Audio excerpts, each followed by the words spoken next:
am back with another badass video, and you know what it is? We're on fucking fire because it's hot takes, not hot cakes, hot takes. For some reason, we got a hot takes video, and I don't know what it is. There's a bunch of questions in front of me, and I'm gonna answer this shit. You ready? Let's do this, should we?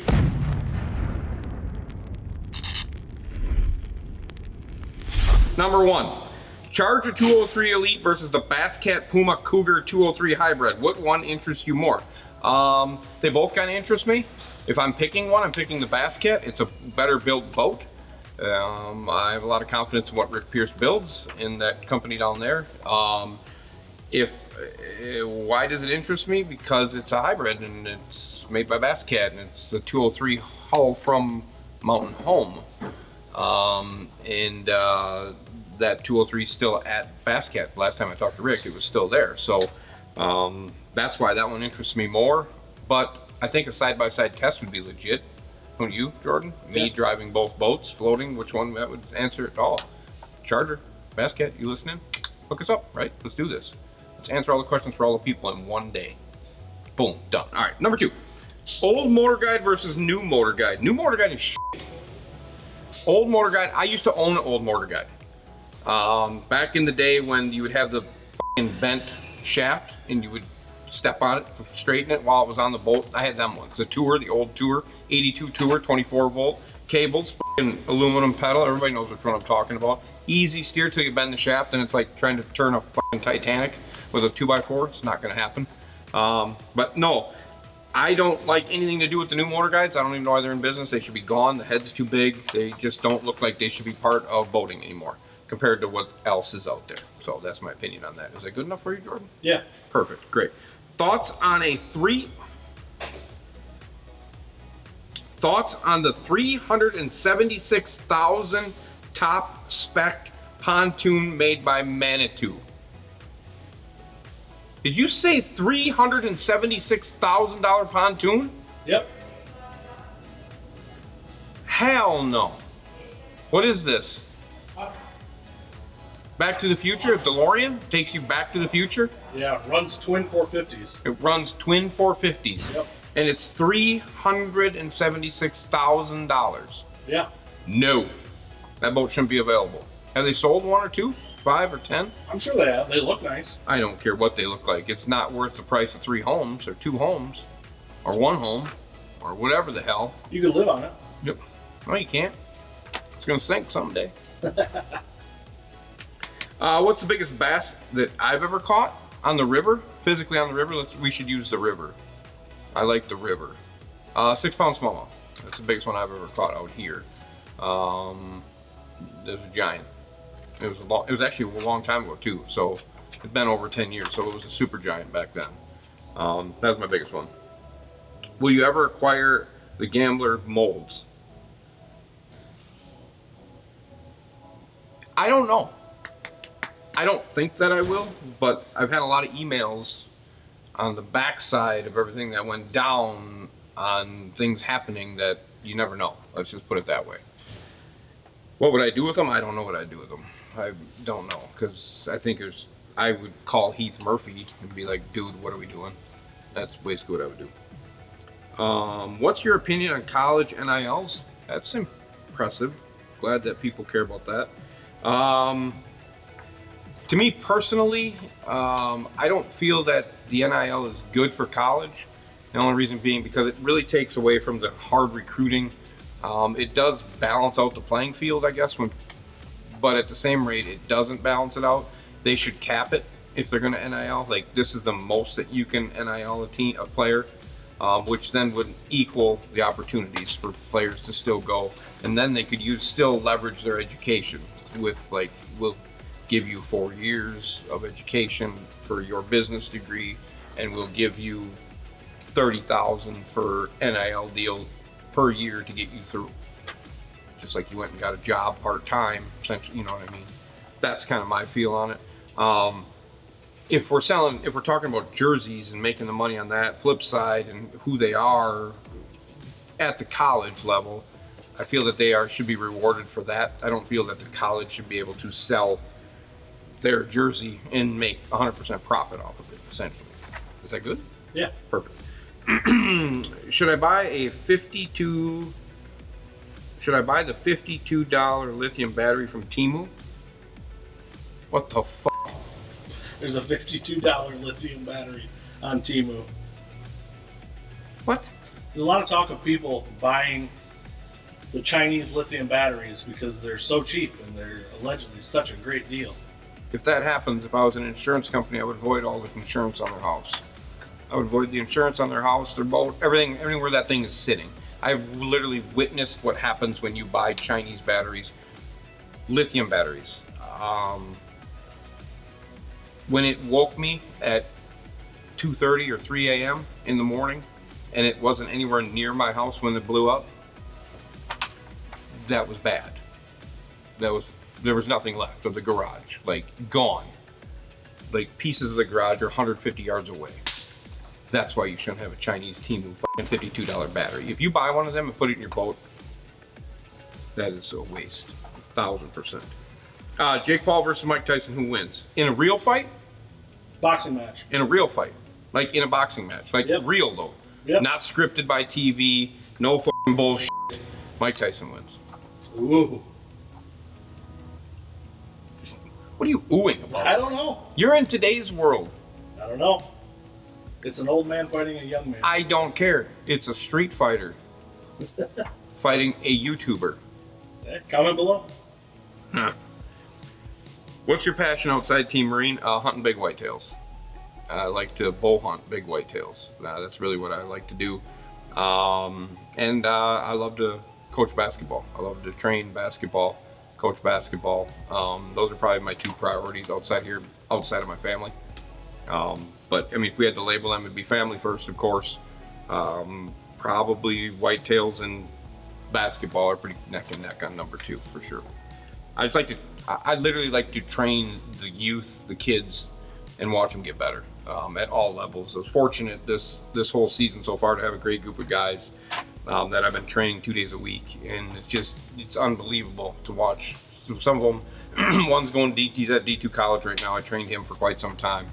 The other ones are in high school still, and it's a joy to have kids come in, work hard, trust what you're saying, and watching them physically get better, and them adapting to them skills and putting them on the court, and coming back and saying, this is working, I feel better, I'm more confident. And that's the goal. Because if you train these kids young enough, and you train them through basketball or sports in general, teaching them to be confident in themselves and trust their decisions, and just come to work and work hard, they're just going to replicate that into life, and they're just going to be better kids, better people. They're going to replicate that into school. They're going to do things the right way. So that's why I love doing that with the kids. Which statement isn't true? We landed on the moon, aliens are real, or the underboard will revolutionize the boating forever. I wore my shirt today. See that? I buy them too, guys. That's not fucking real. Aliens aren't real. You think aliens are real. Hey, you never know. Fucking, we landed on the moon. It's definitely real. The underboard is nowhere fucking ever going to revolutionize what's going on in the marine industry. Let's just talk about that for a minute. That thing is never going to revolutionize anything. I cannot believe I still see them for sale. The same boat I've driven by 100 times this year, it is still for sale, brand new. No one, I don't think, has ever looked at it. It's just not good. If Honda exits the outboard industry, will owners repower with Suzuki, Yamaha, or Mercury? It'll definitely be Suzuki or Yamaha. I feel that those are Japanese customers. They've had that continued reliability, that continued success, and they'll just easily flip into a Japanese outboard.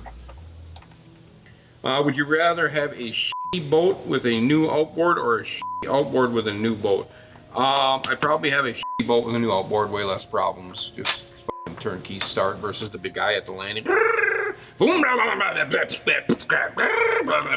smoke everywhere. Everyone's going, what the fuck is wrong with this guy? And you're just grinding, shifting it, keeping it revved up, wrecking shit, fucking pieces flying everywhere. Yeah, no. There's no reason to have a shiny bling when that thing don't run. No. Will you ever be a factory, well, will there ever be a factory turbocharged outboard? I'm sure. I think the sky's the limit for these people building outboards now. I think the only way that they're going to get to that level is obviously the success has to be at the level we're at now. There's some companies seeing success, there's some companies not seeing success. There's just a lot of questions, I think, in what's next in the outboard world, right? We don't know what's next. Every major company is constantly working to evolve from where they're at, I think, but it's just a matter of taking small steps. I think they have great platforms. I think there's a couple companies that could work on some things to make them even better, and maybe that's what they're going to do. You know, they're going to take the fails and try to get them better and be better that way before they change it again. I think we're in that 10-year process of outboards changing, right? I think Mercury's 4 years, 5 years away from a big change, maybe 3. You know, Suzuki and Yamaha, I think Yamaha's really sold on that show, and their bigger offshore is doing real well. Suzuki's offshore is doing real well. Yet to see about the new stealth motor. I'm very confident in it, so I think their platforms are really strong right now. So I don't think why they would change them, but I'm not going to say no, it's not going to happen. That's definitely going to be part of something. What's your favorite dog breed? Golden Retrievers. I'm a dog lover of Golden Retrievers. I have 4 of them. I have mom, dad, and 2 sons. My mother has the daughter to mom and dad. I love Golden Retrievers. They've been my dog of choice since day one. Had a lot of them. They're just good dog. What's your beef with jet skis or personal watercrafts? What do you mean beef? Do you think I got a beef with them? I know you don't like them. No, I don't like them. I don't like them. I'll winterize them, but I ain't working on them. I ain't servicing them. I think if they're broke, they should go right to the bin. There's no reason to even fix them. Just throw them away. First of all, you can't work on them. There's no reason to get your hands in there. You can't physically do anything. When you buy them, you should comprehend the fact that, all right, I bought that. When it's broke, it's junk, and I'm gonna buy a new one. They should literally be like, a jet ski should cost like $3 grand, and so that way when it's broke in 2 years or 3 years, you just throw it away, and then you come back and get another one, brand new one, and that's how that whole cycle should work. It should be like beer cans and pop cans. You just recycle the shit. Throw it in. Take it apart, put the glass in the fucking over here, put the electrical over here, put the block right there, and the fucking jet right there, and just start over. Just recycle, hit the button, shred it. Let's make a new one out of this garbage. Blink, recycled. There you go, recycle them fuckers. What would happen first? Andy buys a Force outboard, or Andy gives up Pepsi for the rest of his life? I could give up Pepsi. I could quit. Yep. I wasn't expecting that. I'm not buying a Force. I'm not buying a Force. I can quit Pepsi. I could quit today. I have enough willpower to be like, no, I'm done. Would it be water substituting it? Probably not. But like, this is the kind of guy I'm in, right? So if I go to the doctor, which I don't do, because I literally, you guys probably don't know this. I don't drink. I don't do drugs. I use very little medication. I self-heal a lot. I do a lot of that myself. I'm kind of weird that way. I'm kind of, I don't know. I sit and ponder and thought a lot by myself. Like quiet time, Andy, peaceful. Let's figure this shit out. I'm kind of one of those guys that not so much yoga. I don't do yoga, but I do like self-reflecting and stuff like that to settle myself down type meditation? Shit. Yeah, kind of. I guess, yeah, I kind of meditate my own way. I've watched a lot of meditation things, but I do it my own way. I teach myself to. I believe a lot in balance. I believe there's a lot of balance to what goes on in life and how things happen. There's reasonings for things that happen and how they go down. Yeah, one way, shape, or form, you just figure it out and work through it. But you do that through, like you said, like meditation. Exactly. I even try to heal myself through meditation, like pain, if I'm sick, that type of thing, and it seems to work for me. Now it doesn't work for everybody, but like the last antibiotic I was on, I don't remember. Physically don't remember when. It was so long ago. I take a couple ibuprofens once in a while for like back pain and stuff, but they wanted to fuse my back. I said no, it couldn't be fixed, la-di-da-di-da.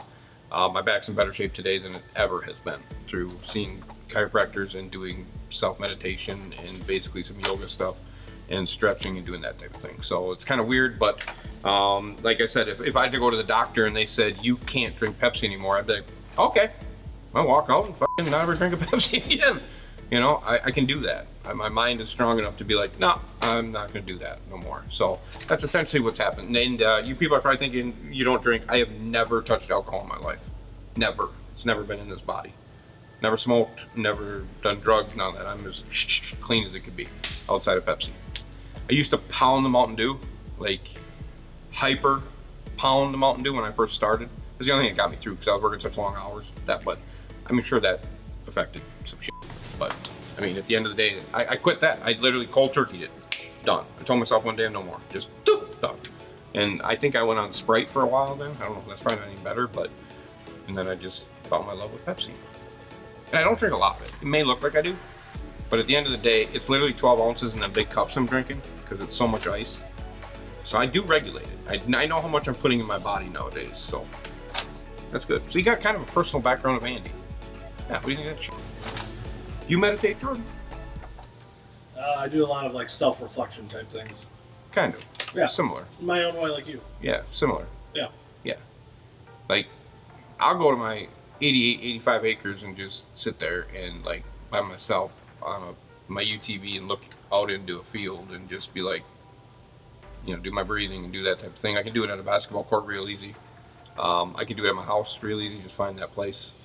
If you guys don't do that stuff, I get it. I understand a lot of people don't believe in it, but my son does it. My son used to be kind of a hothead. He'd get real worked up for basketball. He's a hell of a basketball player. Runs his own business essentially at 15. He kind of hooked me onto that. I watched him kind of reflect on himself and settle himself down through that. And he watches a lot of Jared McCain. I don't know if you know who Jared is. And Jared does a lot of yoga and self-meditation and stuff like that, which then Taj kind of linked into that. And I watched him change his whole span of what he does, being able to handle things and understand that, you know, you gotta chill once in a while. You just gotta settle yourself down.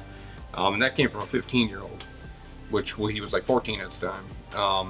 And I was kind of doing some of that stuff before that, but then I really saw him just find new focus in life and being able to go. So that's basically why I started doing it. Should I buy a new boat this year or next year? Next year you should buy a boat. Don't buy a boat this year. I think you can probably get some deals towards the end of the year on leftover stuff, but I think them leftovers are going to carry into next year. I don't think this winter is going to be a good time for sales for people. Spring's going to be a tough kind of up and down type of thing. Boating right now, like I was telling Jordan, the industry itself, I think is really like emergency brake. It's down right now. Okay, people are fixing what they have. A couple repowers here and there. Got a lot of repowers for the winter, which is good. But the spring is going to tell the story of what's going to happen for the industry. I think your big players in the game would probably say the same thing. They're not operating on today's numbers. They're just hoping that the winter idles and then they get a little spike, and that's what I think it'll be. So, I mean, I think you're going to end up getting that better deal in the spring on that same boat. I don't think you have to worry about it, so I wouldn't buy one now. Opinions on the old 300 Evinrude V8. The old 300 was a fast motor. I hated working on it. I did work on a couple of them. The Hood family had one here in La Crosse. We were fortunate enough to work on that, or unfortunate enough to have to work on that. I think it was a great platform for racing. It was fast. It was what they literally were a go-and machine. Do I like it? No, I don't think it's cool. It's just not a good boat, or just not a good motor. 2000s area. Ooh, T-Mac versus Kobe. Who wins on one-on-one? That is tough. That is a tough question. Wow. Oof.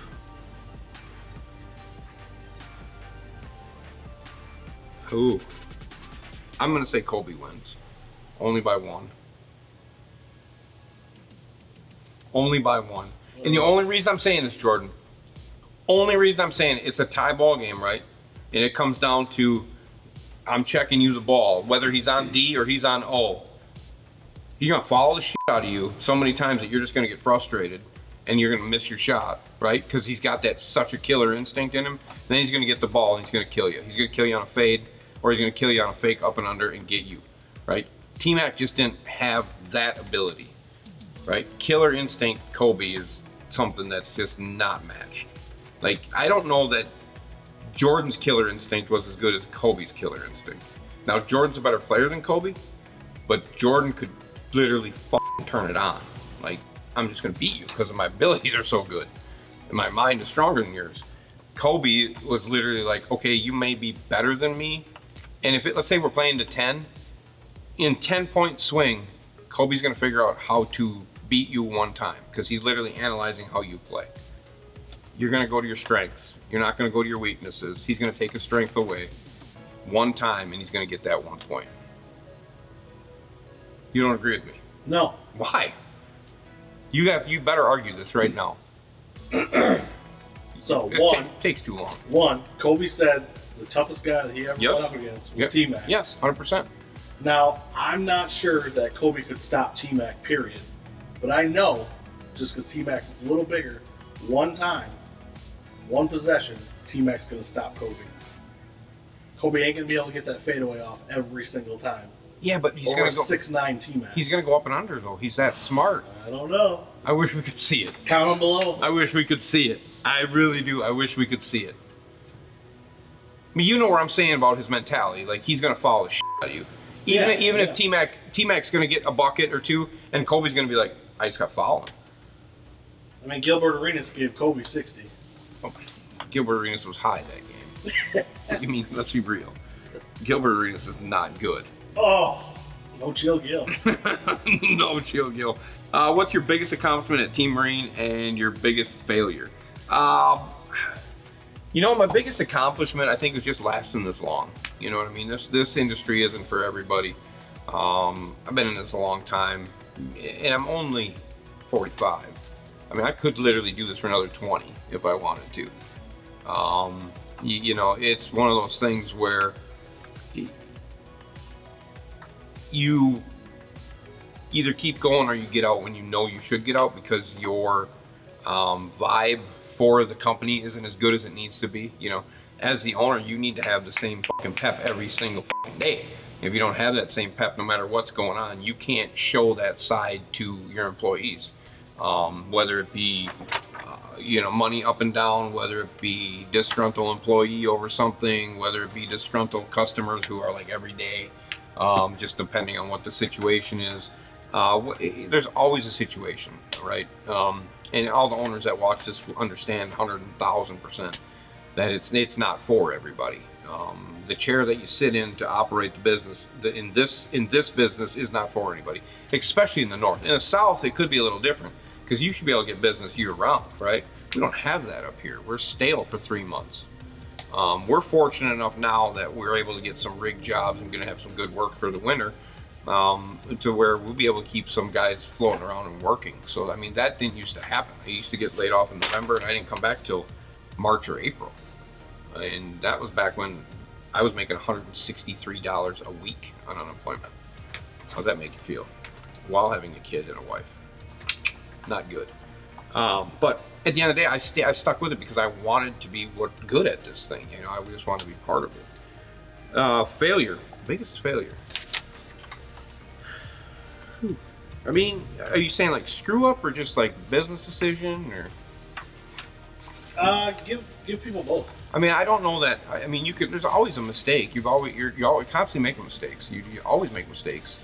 And the only reason we become better in life and good is through failure. Failures are for success. If you understand how failure operates, you just learn from it, become better, absorb the failure, take the blunt, make it better the next time it approaches you, or fix it when you can get the opportunity.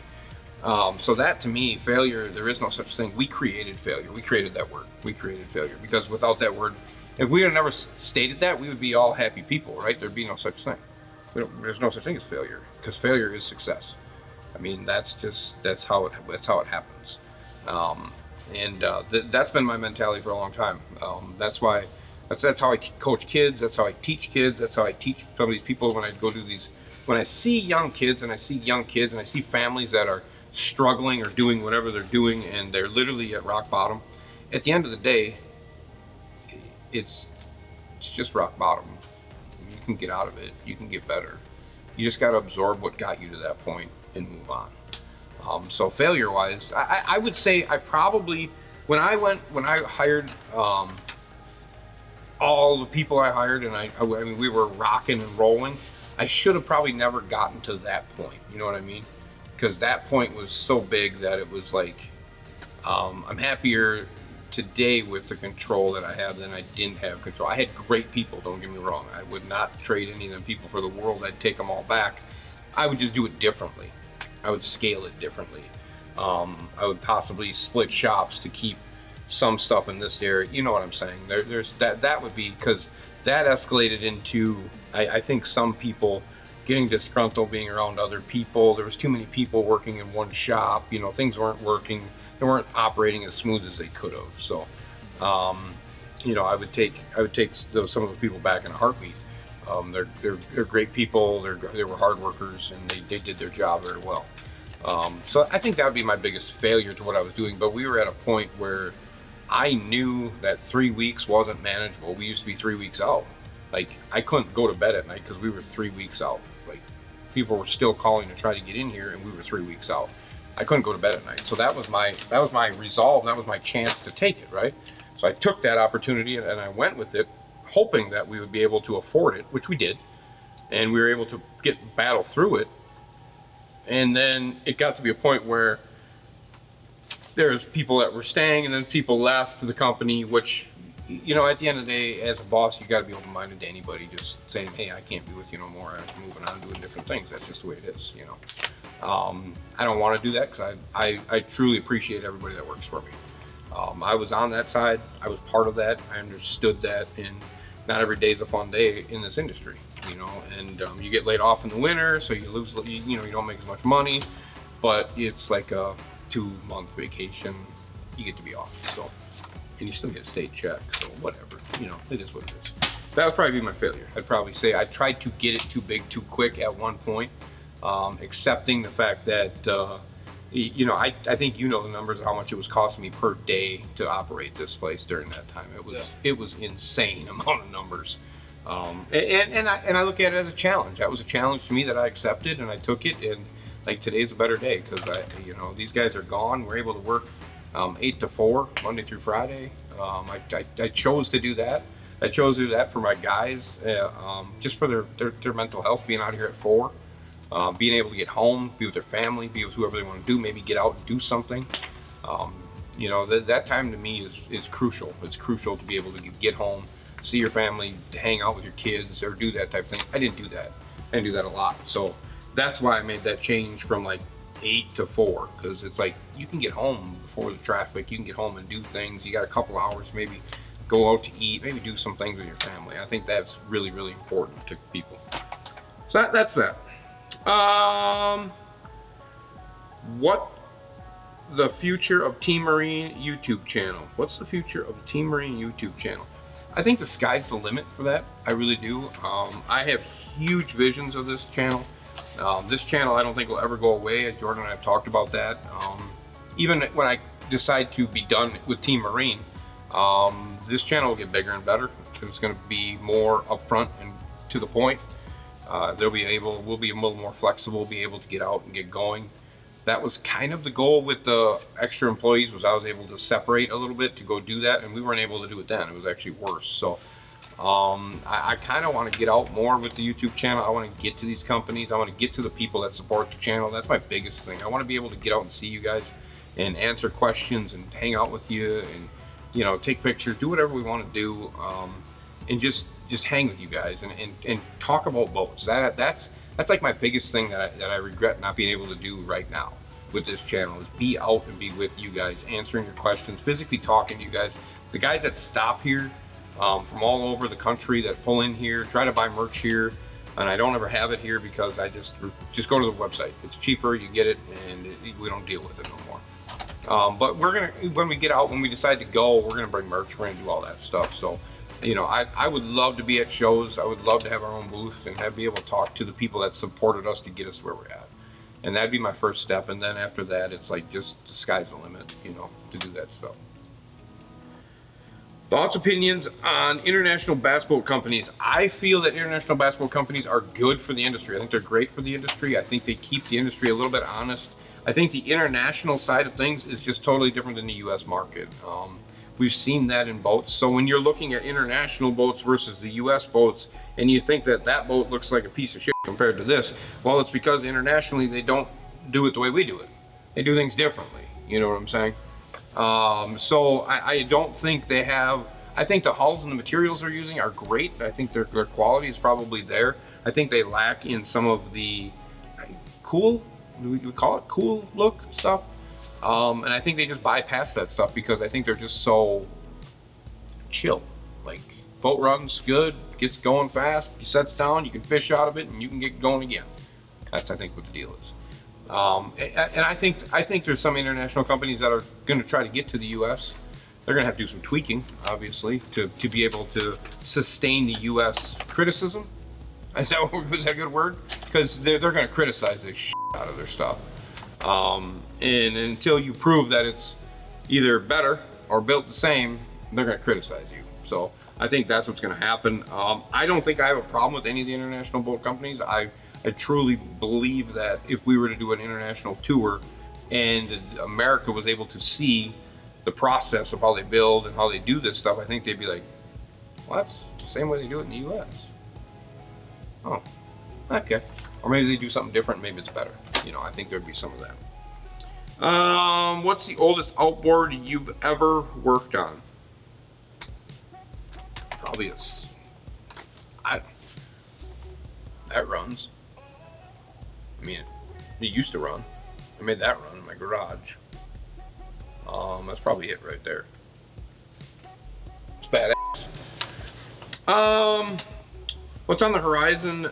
A new revolutionary hull design, more efficient, faster, better ride, zero compromise, or new revolutionary outboard, turbocharged, small displacement, direct injected four-stroke, or a hybrid design. So what's first, the boat or the motor? Is that what you're asking, essentially? What's gonna come first? Like I said, I think the boat companies are constantly engineering, like constantly trying to find the next niche to make them go better, faster, better ride, better fishability, better all that stuff.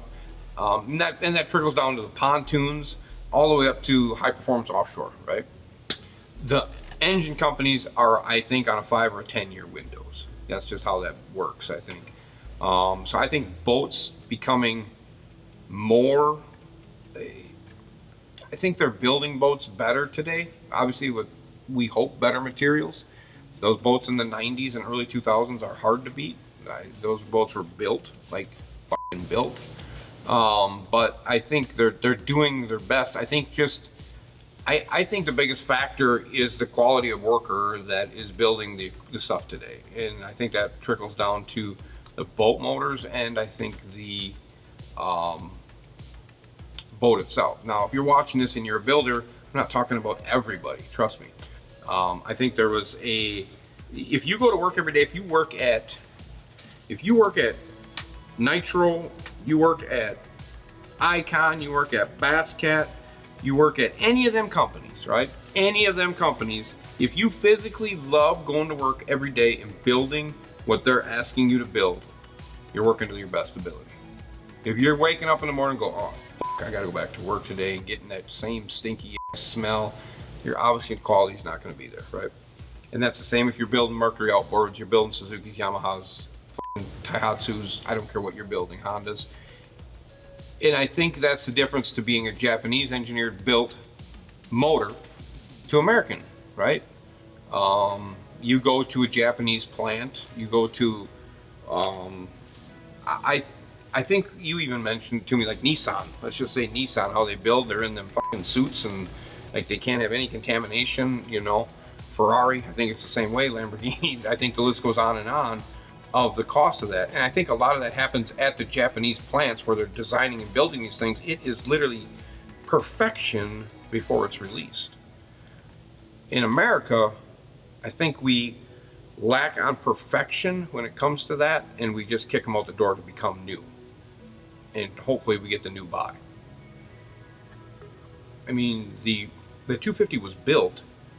I don't know if anybody knows anybody knows about Mercury, but the 250 was built, and I believe it was released with so many, and it was literally recalled, the ones that were out there immediately, for a crank bearing, I believe, that was taking a shit, or something happened where an engineer's like, that's not gonna work. You gotta pull that back. Evinrude did the same thing. I mean, they released the outboard to fail. why do you release something to fail and just hope it doesn't? That's kind of where I'm at, you know what I mean? But I think the demand of the US consumer is something that the US people continue to try to make happy. I think that's a big thing. The consumer themselves, I think, just need to pump the brakes and chill, and then things will be better. You'll get more quality when you're waiting patiently. That's how that goes. I think that's what I'm thinking. And I'm not saying everybody that's building boats or building motors is shit. Don't tell me that. But there's groups, there's people, there's disgruntled employees inside of what's happening, and those disgruntled employees can wreck companies at that level. And then you get supervisors that are probably dealing with more than one or two that are, so then they can't watch and see what's going on, and then you end up with bad shit, and you end up with bad batches, and then the bad batches turn to bad people or turn to bad mojo, and then I get the email before the company gets the email, and then we get to look at it and go, do we want to do a video on this today? What should we do? And then so I mean, which is fine by us. I mean, we get emails every day about this industry. So, but I think that's what's happening. I think they're weeding down, they're settling down. Bullet was a perfect example when we talked to Bullet about that boat, when they said they'd never increased the volume of employees during COVID. They settled with the fact of, it's still gonna take you 6 months to get your boat, 8 months, 10 months. I'm sorry, that's just how it is. We can't get the products. You're gonna see a year and a half. We're not hiring more people. We're keeping the people we trust that build our boats to the perfection and the quality that we want. I mean, that's a good deal, right? That's a good deal. So I think that's a good representation of what I'm talking about. You don't see a bunch of recalls on certain style of boats. You don't see many problems with certain style of boats. And I think that's because some of those people have been there for 30, 40 years and they're still building the same boat, and they enjoy their job and they love their job. And that's what makes you great. So that's what I think. The boats themselves will definitely take the reign on that. Is that it, Jordan? That's it. That's it. What do you got? Anything else? Let me tune in on anything else while I'm sitting here. New merch. We got new merch. There's a new merch up. It's over here. It's right down here now. Yep. Hey, it's right here. All right, that's a bad shirt if that's the one I think it is. Yep. That is a bad shirt. I love that shirt. Appreciate the work on that one. That's kind of a good direction for that. Yeah, I think it's a great shirt. Definitely go click on it, go pick it up, get over there and see what else you got. Pick yourself up an underboard shirt. Yep, pick yourself up an underboard shirt. That's what I got. Anything? Done? I can go home? I can go home. Yep. Time to go home. Awesome. As always, comment, subscribe, and click notification bell to witness the madness that I called how many episodes ago? Ooh. 100 and something. My guess is 150. 150 we're gonna use. That I called 150 episodes ago. Speed, money, and no brakes. I'm out. See ya!